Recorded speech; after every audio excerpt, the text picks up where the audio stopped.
기적은 초자연적인 역사입니다. 과학으로도 증명할 수가 없습니다. 설명할 수 없는 놀라운 사건, 그것이 성경 속에 등장하는 기적의 의미입니다. 합리적으로, 이성적으로 이해가 되지가 않지요. 예수님이 기적을 일으킨 장면을 직시를 하면 보통 사람들 요청에 의해서 예수님이 기적을 일으킵니다. 표적을 일으키는데 그 기적의 카드를 예수님이 함부로 사용하지 않습니다. 신중하게 사용합니다. 신비한 기적을 일으키고 예수님이 그 자리를 떠난 경우가 많았습니다. 우리가 잘 알고 있는 오병이어 기적, 모르는 분들 없죠. 기적 중에 기적입니다. 이 기적은 특이하게도 예수 그리스도 자의적인 계획 속에서 이루어진 기적이었습니다. 기적에 대한 기사가 공간복음 유일하게 마태, 마가, 누가, 요한 사복음서에 공이 기록된 유일한 기적의 묘사입니다. 쉽게 생각할 수가 없죠. 중요하게 관찰하고 직시해야 될 필요가 있습니다.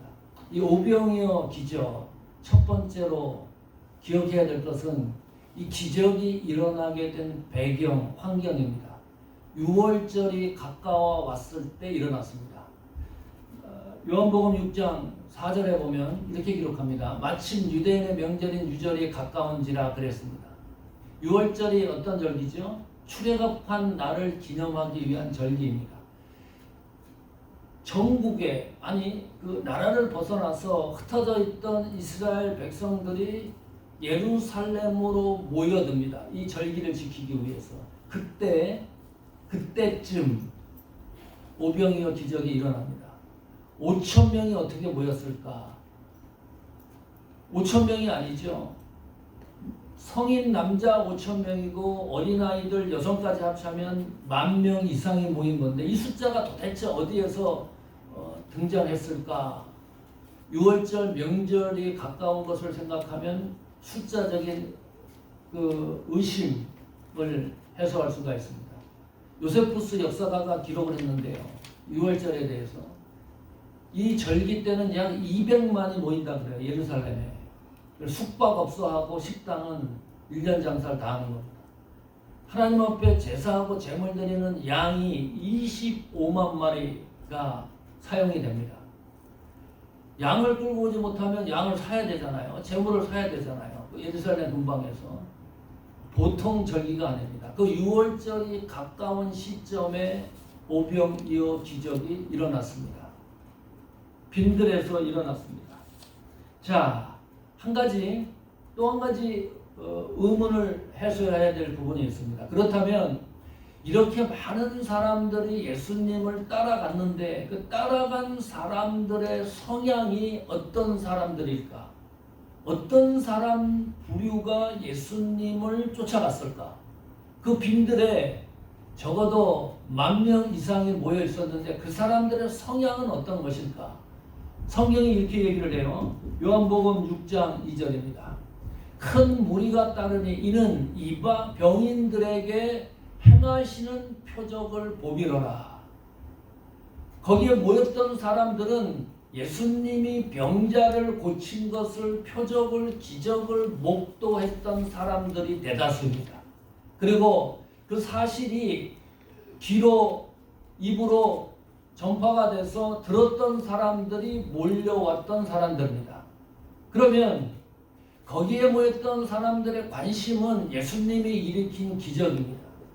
표적입니다. 예수님이 어떤 분인가에 대해서는 관심이 없는 거예요. 이 예수 그리스도가 구원자, 구세주라고 하는 사실에 대해서 별 관심이 없는 사람들이었습니다. 예수님의 본질에 대해서 별로 관심이 없었어요. 증거를 내볼까요? 요한복음 6장 14절입니다. 그 사람들이 예수의 행하신 이 표적을 보고 말하되 이는 참으로 세상에 오신 그 선지자라. 오병이어 기적가 끝난 다음에 거기에 있었던 사람들이 예수님의 존재에 대해서 서로 이야기를 하는데 어떻게 생각을 하느냐? 이 예수님은 그냥 구약시대부터 있었던 선지자 중에 한 사람 정도로 사람들이 생각하고 있었습니다. 큰일이죠. 보통 문제가 아닙니다. 심각한 문제입니다. 만여 명이 모여 있었습니다. 쉽게 지나갈 문제가 아닙니다. 요한복음 6장 15절입니다. 같이 읽어보겠습니다. 시작.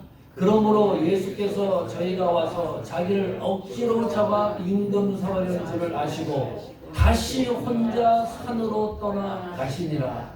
암울하죠. 우리 요한복음 6장 15절 말씀을 읽고 아무 감동이 없으면 큰일이죠. 쓸쓸하죠. 사막에 버려진 것과 같습니다. 사람들이 여기서는 어떻게 생각하느냐? 예수님을 정치적인 인물로 생각을 합니다. 로마 통치하의 세상입니다. 바로 이 예수 그리스도가 이스라엘을 변혁시켜줄 인물로 사람들이 생각을 했습니다. 오병이어의 기적을 보고 사람들이 생각하고 사람들이 결론을 내리는 부분들입니다. 여기까지는 그래도 조금 이해가 갈 수가 있는 부분들입니다. 그런데 그 이후에 보세요. 예수님이 어떻게 하고 있는지. 다시 혼자 산으로 떠나가시니라.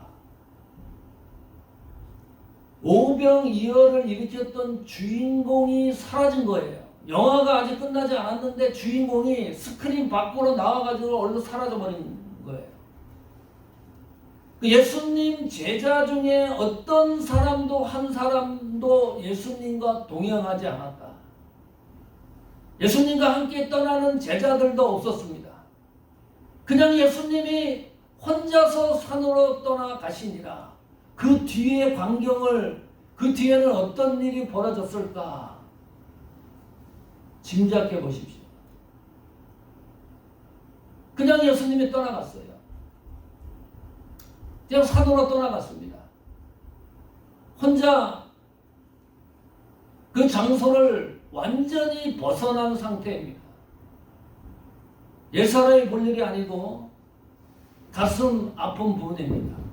자, 오병이어 기적은요, 기적 중에 기적이라고 그랬어요. 죽은 자를 살린 것보다 더 큰 기적입니다. 죽은 사람이 살아날 수 있죠. 예수님이 기적을 행하지 않더라도 어떻게 자연이 죽었다 그러는데 신문지상에 읽어보면 살아난 사람도 있어요. 그런데요, 떡 5조각과 2마리 이 생선으로 어떻게 10,000명 이상이 식사를 합니까? 배불리 먹고서 어떻게 음식이 남을 수가 있습니까? 이런 일은 거의 일어날 수가 없는 일입니다. 기적 중에 기적이에요. 그 기적을 보고 그 당시 있었던 사람들이 참 이상합니다. 예수님이 기적을 일으킨 다음에는, 표적을 일으킨 다음에는 성경을 보시면 믿음의 영웅들이 등장을 해요. 딸아, 내 믿음이 너를 구원했느니라. 그 사람의 신앙과 믿음을 강조하든지 예수님의 기적의 현장에서는 믿음의 영웅들이 등장을 하는데 기적 중에 기적을 목도했던 만여 명이 모인 그 빈들에서 어떻게 단 한 사람 슈퍼스타 믿음의 영웅이 등장하지 않느냐. 없어요, 성경이. 너무 황당해요.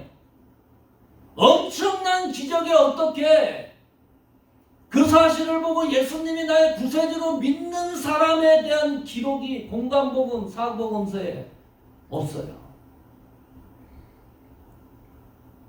충격을 받을 수밖에 없어요. 만여 명이 예수님이 하신 기적을 목도했지 않습니까? 직접 눈으로 확인했지 않습니까? 그러면 그분이 하나님의 아들이라는 믿음의 반응이 일어나야 되는데요. 어찌 이게 한 명도 없을까? 믿음이라는 것이 단순하지 않다. 내가 예수님을 믿는다는 사실이 쉬운 문제가 아니다. 우리 믿음을 다시 한번 점검해야 될지도 모릅니다. 심각하게 따져봐야 될지도 모릅니다. 우리가 빈들의 만여 명 속에 내가 속해 있을지도 모르기 때문입니다. 예수님을 따른다고 믿어지는 것이 아닙니다. 예수님을 따른다고 믿는 것이 아니라 예수님과 주고받고 대화를 했다고 믿어지는 것, 믿는 것이 아니라 예수님이 행하시는 기적과 표적을 눈으로 보고서도 믿어지는 것이 아니다. 표적을 보고 기적을 내 눈으로 직접 보고 있는데 그것이 믿는 것이 아니구나. 내가 예수님을 믿는다고 하면서 내 생각의 틀 속에 예수님을 가다 놓고 내 감정으로 예수님을 믿지는 않았는지, 내가 설정을 해놔요. 성공과 소망과 모든 계획을 세워놓고 그 틀을 만들어 놓고 예수님을 믿지는 않았는지, 기적과 표적이라고 하는 틀 속에 예수님을 가다 놓고 그 시각으로 예수님을 믿지는 않았는지, 다시 한번 우리가 우리의 믿음의 본질에 대한 질문에 대해서 정확하게 대답을 해야겠다.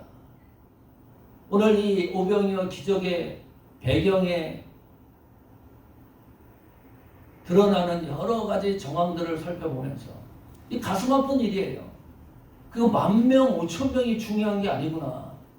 아니 어떻게 5,000명, 10,000명이 모였는데 예수님 기적을 보고 손을 들고 나는 그분 예수 그리스도를 믿겠습니다 라고 외치는 믿음의 용사가 성경에 기록되지 않았는가. 그 이유를 볼까요? 오병이어 기적이 일어난 이후에 성경이 어떻게 기록되어 있는지를 확인해 보면, 오늘 집에 가셔서 일주일 동안 요한복음 6장을 꼭 처음부터 끝까지 읽어보십시오. 오병이어 기적이 끝나고 예수님이 어떻게 반응을 하고 있는지. 그 예수님을 따르던 무리들은 이 빈들이라는 것이 디베라 바다 건너편입니다. 아주 열성적으로 따라다니는 사람입니다. 이 오병이어 기적이 끝난 다음에도 팬덤이 생겨가지고 예수님을 계속 쫓아다녀요. 예수님을 따라다녀요. 기적이 일어난 이후에 요한복음 6장에 계속 기록을 하고 있는데 하나만 살펴볼까요? 요한복음 6장 66절입니다. 한번 읽어보십시오. 시작. 이러므로 제자 중에 많이 물러가고 다시 그와 함께 다니지 아니하더라. 오병이어 기적이 끝난 다음에 일어난 현상들입니다. 나는 예수님 제자입니다. 예수님이 그렇게 얘기를 해요. 나는 그 말 속에 그런 내용이에요. 나는 너희를 배부르게 배고픈 것을 단순히 채워주는 그런 사람이 아니고 나는 생명의 떡이다. 그 말씀을 하고 있습니다. 이 오병이어 이후에 사람들이 관심이 없는 거예요. 그냥 배를 채워주는데 여기에 관심이 있는 거지, 예수님이 생명의 떡이라고 말씀을 하고 계속 그 말씀을 가지고 증거를 하는데 사람들이 점점점 떠나기 시작을 합니다. 별 볼 일 없거든요. 당장 배가 채워져야 되는데 예수님이 엉뚱한 얘기를 하고 있어요. 오병이어 기적을 일으킨 예수님의 의도이기도 합니다. 다니지 아니하더라. 그랬더니 67절 보십시오. 예수께서 12 제자에게 다시 묻습니다. 이르시되 너희도 나를 가렸느냐? 떠나가렸느냐?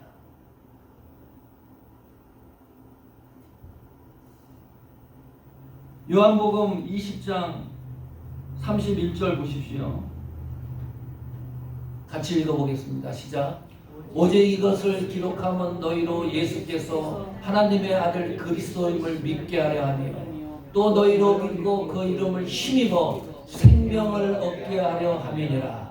성경에 기록된 모든 말씀은 기적과 표적과 그의 여러 가지 내용들을 포함해서 기록한 이유는 예수께서 하나님의 아들이시다. 이분이 하나님이시다. 이분이 그리스도이시다. 이분이 구원자이시다. 이분이 구속자이시다. 그것을 믿고 그 이름을 힘입어서 내가 생명을 얻게 하려는 것이 성경 기록의 목적입니다. 내가 예수님을 믿는데 어느 쪽으로 편향되고 믿고 있는지 다시 한번 내 믿음의 방향성을 점검해 보시기 바랍니다. 나는 예수님을 나의 구속주로 믿고 있는지, 교회 생활을 얼마 했는데 그런 허접한 질문을 합니까? 그럴 수 있어요. 그런데 오늘 오병이어 기적의 배경의 환경을 보면 심각한 거죠. 내가 이 예수 그리스도를 하나님의 아들로 지금 제대로 믿고 있는지, 제대로 믿고 있다 그러면 내 삶의 방향성이 분명해집니다. 오직 그리스도를 위하여 사는 삶입니다. 오직 하나님의 영광을 위하여 사는 삶이 현실에서 시각적으로 나타나야 됩니다. 빈들입니다. 예수님의 기적을 목도했습니다. 그 기적이 나에게 효력이 되도록 다시 한번 긴장할 필요가 있습니다. 오병이어 기적 두 번째, 예수 그리스도의 심정입니다. 예수님은 그때 어떤 심정을 갖고 있었을까 궁금하죠. 자, 마가복음 6장 34절입니다.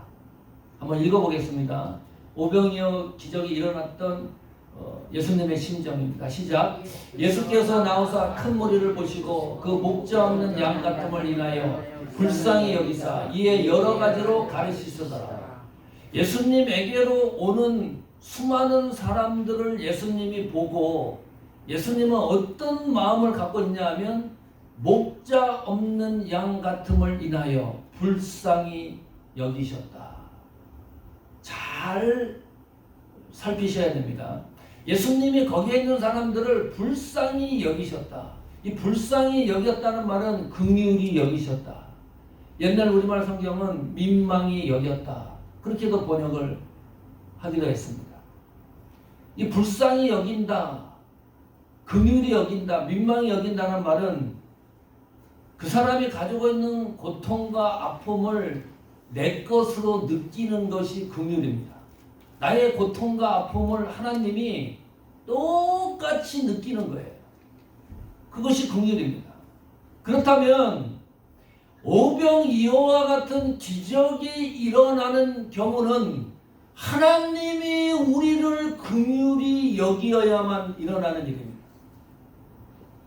성경에 표적과 기사가 사람과 연결이 되면 그것은 하나님이 나를 불쌍히 여겨야지만 일어나는 기적입니다. 기억하십시오. 하나님이 나를 민망히 여기지 않으면 오병이어와 같은 기적을 경험할 수가 없습니다. 첫 번째가 예수님이 나를 불쌍히 여겨야 돼요. 자, 질문합니다. 그러면 우리가 이 불쌍히 긍휼히 하나님이 여기신다 그랬는데 하나님이 우리를 긍휼하게 여길 수 있는 방법이 뭐냐? 물론 하나님 마음이기도 합니다. 그런데 성경은 하나님이 긍휼히 여기는 방법에 대해서도 기록해 놓고 있습니다. 요한복음 6장 5절 보십시오. 예수께서 눈을 들어 큰 무리가 자기에게로 오는 것을 보시고 큰 무리가 예수님에게로 가고 있었습니다. 하나님의 긍휼을 경험하는 방법, 예수에게로 나아가야 됩니다. 단순한 것 같죠? 예수님에게로 근접해서 나아가야지 하나님의 긍휼을 경험할 수 있습니다. 더 정확한 구절입니다. 히브리서 4장 16절입니다. 같이 읽겠습니다. 시작. 그러므로 우리가 긍휼하심을 받고 때를 따라 돕는 은혜를 얻기 위하여 은혜의 보좌 앞에 담대히 나갈 것이니라. 하나님의 긍휼을 받고 때를 따라 하나님의 나를 돕는 은혜를 경험하기 위해서는 반드시 하나님 앞에 담대히 나가야지만 그 긍휼의 은혜를 경험할 수 있습니다.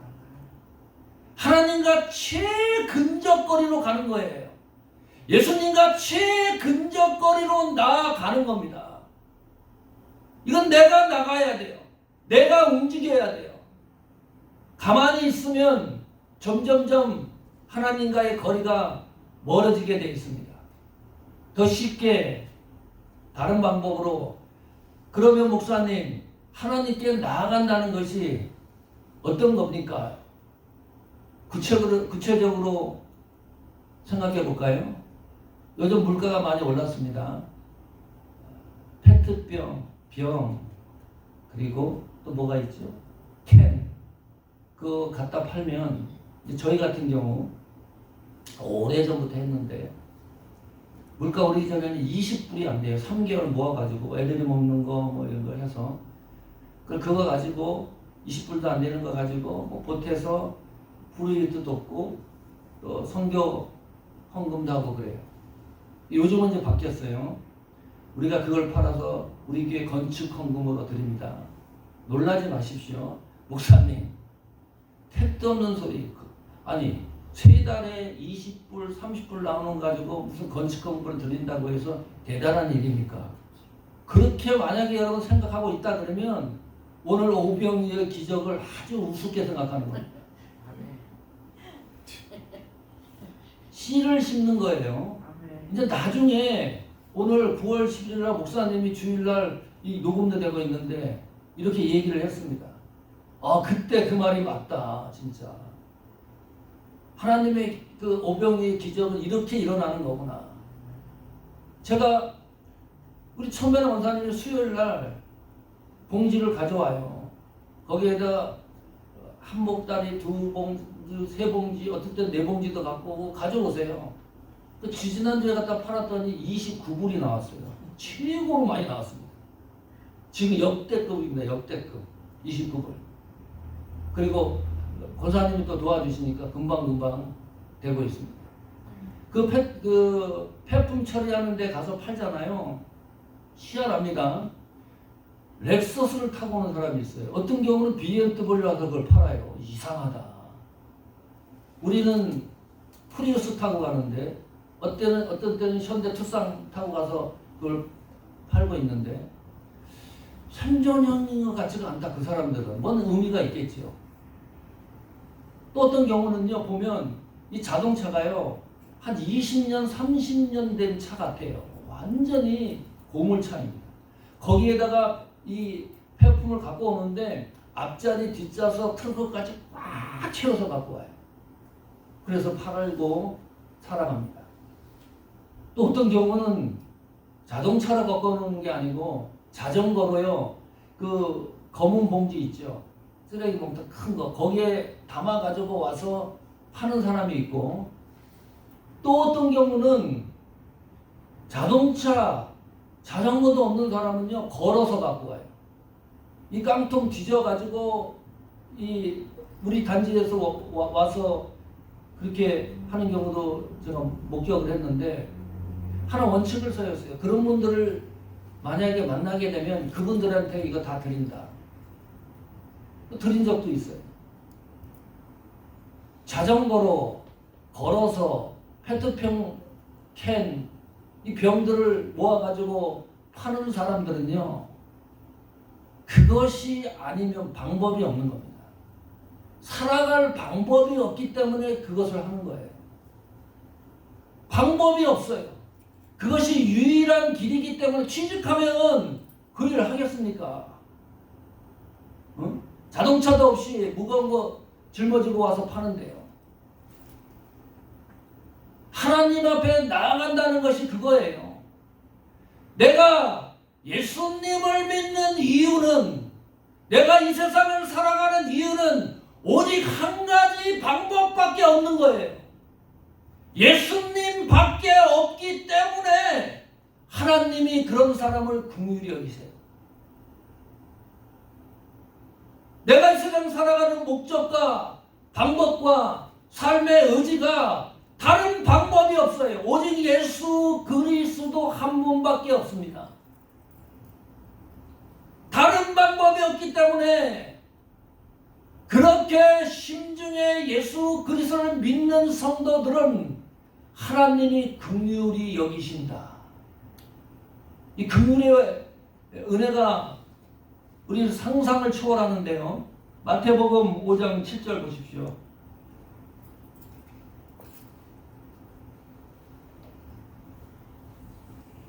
마태복음 5장 7절에 보면 이렇게 기록해 놓고 있습니다. 긍휼히 여기는 자는 복이 있다. 긍휼과 복을 같은 선상에 놓고 있습니다. 중요한 겁니다. 긍휼히 여기는 사람은, 하나님으로부터 긍휼을 받는 사람들은 복이 있는데 그 복이 기적이라는 거예요. 단순한 복이 아니고 오병이어와 같은 기적이 일어난다. 자, 하나님 앞에 긍휼히 여기 받는 사람은 다른 사람을 긍휼히 여깁니다. 긍휼히 여기는 마음으로 사람을 대해요. 사역과 헌신과 충성과 봉사도 긍휼히 여기는 마음으로 최선을 다하는 겁니다. 그러면 그 사람에게도 긍휼히 은혜가 나타나요. 하나님의 은혜를 발견합니다. 그 사람에게만 좋은 게 아니라 그것이 다시 돌고 돌아서 나에게 몽땅 다시 돌아오는 복입니다. 그 돌아오는 복이 단순하게 돌아오는 것이 아니라 오병이어와 같은 기적으로 나에게 돌아온다니까요. 그것이 긍휼히 여기는 자의 복입니다. 영성경 비비 성경은 이 복을 해피, 행복으로 번역을 했어요. 아주 쉽죠. 일평생 행복하게 세상 살고 싶습니까? 그러면 긍휼히 여기십시오. 긍휼히 여김을 받는 성도가 교회 안에 많으면 우리 교회 공동체는 항상 행복합니다. 행복하지 않을 수가 없습니다. 내 주위가 행복하지 않을 수가 없습니다. 아주 특별한 겁니다. 오늘 우리는 빈들에 서 있습니다. 예수님이 오병이어와 같은 놀라운 기적을 일으켰습니다. 그 기적이 우리에게 기회가 되기를 축원합니다. 놓치지 마십시오. 한 명도 거기에 대해 반응을 안 했는데 최소한 우리 사모하는 교회와 우리 교회 온 성도들이 그 기적을 직접 경험할 수 있는 그런 역사를 쓰는 일이 나타나기를 축원합니다.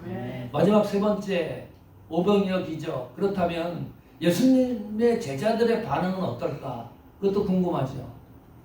예수님이 제자들에게 안건을 내놓은 거예요. 내가 여기에 모인 사람들에게 식사를 대접해야 되겠다. 이거 너희들 모여가지고 회의를 해가지고 나한테 보고서를 제출하라 그랬어요. 다른 공간복음 내용을 다 종합해보면 그런 내용입니다. 그 제자들 대표 회장으로 빌립이 맡았습니다. 빌립이 명석하거든요. 이 계산에 아주 특별한 인물입니다.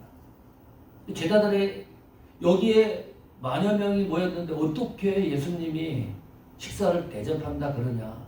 어떻게 해야 되느냐? 제자들이 손을 들고 얘기를 해요. 자, 봐라. 여기가 빈들이다. 그리고 시간이 조금 있으면 어두워진다. 이거는 될 수가 없다. 안 된다. 또 한 제자가 손들어요. 자, 봐라. 10명, 20명도 아니고 눈을 들어봐라. 여기 모인 수가 거의 만여 명인데 숫자가 너무 많다. 이거는 도저히 안 되는 일이다. 또 한 제자가 빌립이죠. 머리가 빠르니까요. 200데나리온 돈이 필요하다. NIV 영성경은 8 months wage 그렇게 번역했어요. 현실적으로. 200데나리온 돈이 노동자가 8개월 동안 일해서 벌 수 있는 돈이다. 그 말이죠. 그러면 한 3,000불 되나요? 3824 24,000불. 마태 자네 돈 얼마 있나? 100불 있네. 누가 자네는 얼마 있지? 50불 있네. 요한 자네는 얼마 있나? 나는 캐시가 하나도 없네. 크레딧카드밖에 없네. 제자들이 돈을 다 주머니에서 내놔봐도 24,000불 되기는커녕 1,000불도 안 돼요. 당연히 안 되는 거죠. 돈으로 계산해도 안 되는 겁니다. 불가능하다. 자, 돈이 있다고 치자. 우리가 200만 불, 300만 불 있다고 치자. 이걸 어떻게 식당에 가서 만여 불을 오다를 하고 빠른 순간에 와가지고 음식을 다 나눠줘야 되는데 돈이 있어도 안 되고 돈이 없어도 안 되고 환경 때문에 안 되고 몽땅 안 된다는 거예요. 안 된다 가하시면 예 하시고 아니면 아니라고 하세요. 제자들이 예스 의견 통일을 봤어요. 안 된다 이거 불가능하다. 빌립이 예수님에게 보고했습니다. 안 됩니다 이거 불가능합니다. 절대로 될 수가 없습니다. 예수님은 어떤 생각을 했을까요? 도대체 그 순간에 예수님은 어떤 생각을 했을까요? 안 되는 게 맞아요. 안 된다고 결론을 내리는 게 합리적이고 이성적입니다. 자, 예수님도 근데 그걸 알고 있어요. 요한복음 6장 6절 보십시오. 같이 읽겠습니다. 시작. 이렇게 말씀하시면 친히 어떻게 하실 것을 아시고 빌립을 시험하고자 하십니다. 예수님을 만만히 봤죠. 제자들이. 예수님도 제자들에게 이 안건을 얘기를 하면 제자들이 결의를 해가지고 이건 안 된다고 할 것을 예수님도 이미 알고 계셨습니다. 아니 알고 있는 걸 왜 얘기를 해요? 그거는 시험코자 하심이라 테스트입니다. 어떤 테스트입니까? 아니 제자들이 안 된다는 걸 뻔히 알고 있는데 무슨 시험을 해요? 초자들이 안 된다는 보고를 하면 제대로 된 보고서인데 어떤 시험을 하자는 거예요? 간단합니다. 안 된다는 것을 제자들이 어떻게 대처하는지를 예수님이 알기 원했습니다. 다른 제자들은 다 안 된다고 결론을 냈는데 이 시험에 통과한 한 사람이 있어요. 그 제자가 안드레입니다. 기가 막힌 제자입니다. 안드레와 같은 제자가 등장을 하는 거예요. 자, 안드레 볼까요? 네? 너희가 먹을 것을 주어라. 예수님이 그렇게 얘기했을 때 요한복음 6장 9절입니다. 같이 읽어봅니다. 시작. 여기 한 아이가 있어 보리떡 5개와 물고기 2마리를 가졌나이다. 그러나 그것이 이 많은 사람에게 얼마나 되겠사나이까. 이 말 무슨 말인지 아시죠? 안 됩니다. 도저히 불가능합니다. 그러나 예수님이 너희가 먹을 것을 주어라 라고 말씀했기 때문에 먹을 것을 나는 찾아왔습니다. 이거예요. 이렇게 간단한 논리를 예수 믿는 신앙인들이 놓칩니다. 너무나 간단한 논리예요. 너희가 먹을 것을 주어라. 예수님이 제자들에게 책임을 줬습니다.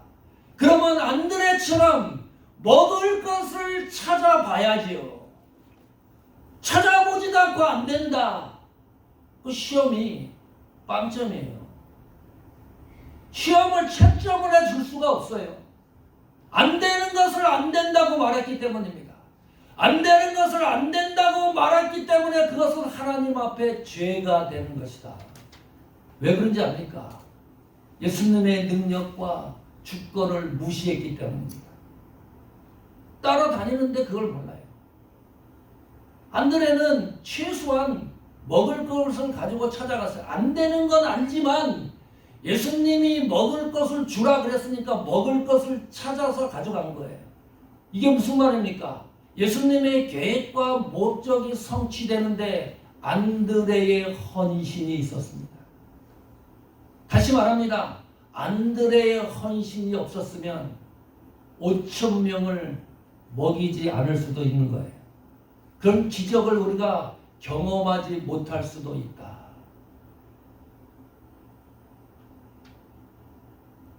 단순한 것 같지만 다시 한번 심각하게 생각해야 될 필요가 있습니다. 성도 여러분, 하나님이 우리 교회에게 기회를 줍니다. 오병이어와 같은 일 한번 해보자. 제가 여러분들에게 집 팔고 땅 팔고 빌딩 팔고 정기적금 그거 파게 해서 교회에 갖다 바치라고 얘기를 합니까? 아마 한 번도 그런 얘기 들어보지 못했을 거예요. 오늘 말씀대로 하자. 우리가. 교회가 세워져 나가고 교회가 성장해 나가는 것은 하나님의 뜻입니다. 하나님의 뜻이 있어서 우리에게 또 한 번 여기 1층에서 사역을 하고 그 뜻을 이루어 나가는 동기를 우리에게 주었기 때문에 해보자는 거예요.